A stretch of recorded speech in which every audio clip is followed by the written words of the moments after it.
Eto guys, silipin muna natin ng design para meron tayong idea kung gaano ba kaganda ang kanilang Note 50 Pro. Ayan, yung nipis. Naka-alloy, naka-metal frame. 144 refresh rate para sa kanyang screen. At pwede po itong pang wireless charging guys ha. Pwede siyang naka-tap. At pwede rin po siyang magbigay ng charge sa ibang mga wire. Yung mga cable to cable, pwede po itong mag-share ng battery. So yun na, umpisa po natin ang camera. Yan, check po natin ang camera ng kanilang Note 50 Pro. Yan, meron po siyang 50 megapixel po na camera. Check po natin yung kanyang camera, AI camera. Yan. Tapos guys, dito pwede natin siyang i-zoom.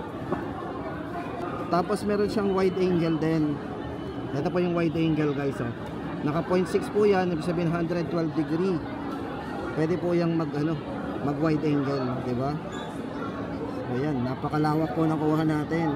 Tapos hindi lang yan, pagdating naman sa live focus, yung mga mahilig sa focus yan, ito po yung portrait naman niya.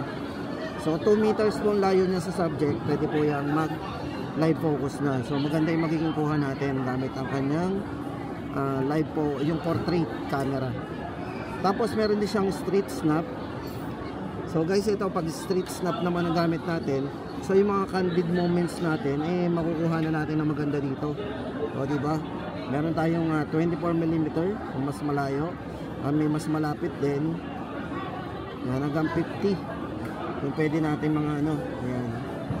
Tapos meron din siyang super night camera. So guys, dito napakaliwanag po ng kuha natin dito kahit sa gabi. So gamit din po natin yung super night camera. Tapos may wide angle din ha. Mas lumiliwanag yan ha. Ayan.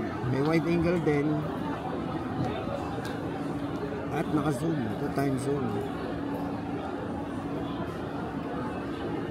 Then meron din po siyang ito guys oh. Pagdating sa video, yan sa mga mahilig sa video at ang gusto natin ay smooth video, meron po siya ditong resolution. Ito pwede rin siyang i-wide angle sa video eh. So meron siyang 0.6 din, pero ang resolution niya is 1080 30 frame ang magiging combination niya at saka 2K. Pero kung gusto po natin ng smooth video, ibababa po natin sa sa normal camera. Tapos ilalagay po natin sa 1080 60 frame. Kung gusto natin ng smooth video, kahit malikot yung kamay nyo, makakapag-record tayo ng video. Try natin. Kahit malikot yung kamay natin, so play naman natin. So check po natin yung kanyang video. Napaka-smooth po ng video niyan. So, diba? Tapos hindi lang yan, syempre vlogging camera. So meron po tayo dito mga freestyle, leisure, portrait, travel, and syempre gathering, action. So ayan, kung mahilig tayo sa mga ganyang mga video, yan, tama-tama yan, pwedeng pang video yan. Yan po yung vlogging camera niya. Then hindi lang yan, sa more features naman po tayo guys. Ito para sa camera pa rin. Meron na siyang mga slow motion sa setting. Tapos meron na rin siyang time lapse. So yan, lahat ng mga wala tayong mamimiss na moments kasi meron siyang time lapse. At syempre guys, ito meron din siyang dual view video. Kung saan pwedeng sabay, pwedeng split ang kuha natin sa video, dual view video, or pwede nyo sinuswitch habang piniplay, or pwedeng ganyan. So ayan, diba? So yun maganda sa kanya, may mga ganun siya. Tapos hindi lang yan guys, meron din siyang yan, ito yung portrait niya. So meron din Sky Shop Pro at Super Macro camera guys. Pag Super Macro camera naman, ito yung tinututok natin yung subject natin sa 2 cm po na lapit. Check nyo po, makikita nyo po ng malinaw na malinaw yan. 2 cm close up gamit ng ating Super Macro camera o yung para sa kanyang Ultra Macro shot. Pwede natin picturean, masuzoom in pa natin yan.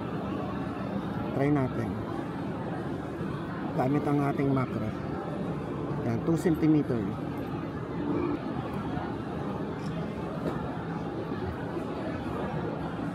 Ito guys, so check natin ang Super Macro. Tapos yan, masuzoom in pa natin yan.